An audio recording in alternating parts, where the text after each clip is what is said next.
Hi, welcome to Sonic Sunday School. This week we're going to talk a little bit about different ways you can practice. I thought about this the other night when I was sitting home, had my headphone amp plugged in, and pretty much all the lights on but the computer monitor. And I was sitting here playing and surfing online and things like that, and I thought, I spent quite a bit of time practicing in low light, because when you play, a lot of times you can't see.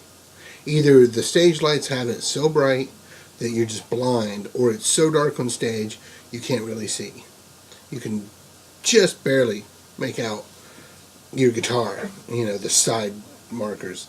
So it's a good idea to practice in the dark.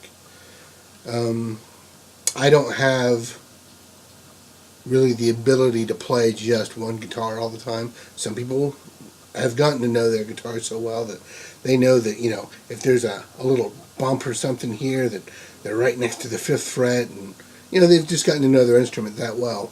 Well, I play so many different instruments, be it electric or acoustic, at different times, that I don't have the luxury to remember where everything's at on every guitar.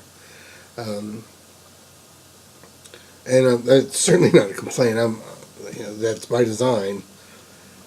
So it's a good idea to practice in low light, to be able to play, maybe not so much just in the dark, but if you're going to practice in the dark, go ahead, because it's not going to hurt. It certainly isn't going to hurt you. But low light, have a monitor on, or in that case I had the television on and the ambient light from that. And, it's just a really good way to get yourself used to playing in adverse conditions. I don't know if that's really adverse, but you can't see what you're doing, so it certainly can't hurt. If you're going to be gigging at a lot of clubs or bars or something where it's dark, prepare for that, because you don't want to get on stage and all of a sudden find yourself in a situation where you can't see and you've always been able to see before. And you don't want that to be a surprise and for that to mess you up.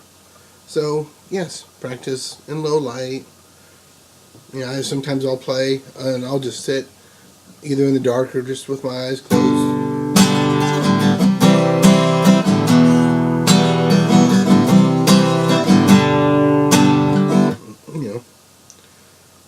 It may not be as easy to find, in the dark exactly where you're at.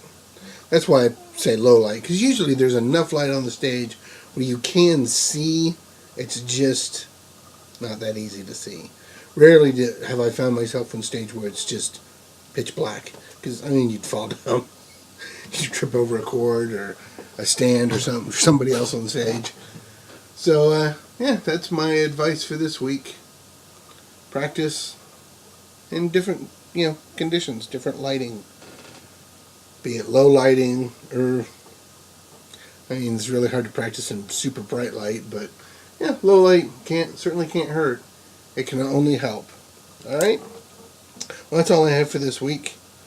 And as always, keep playing, have fun, and I'll see you next time.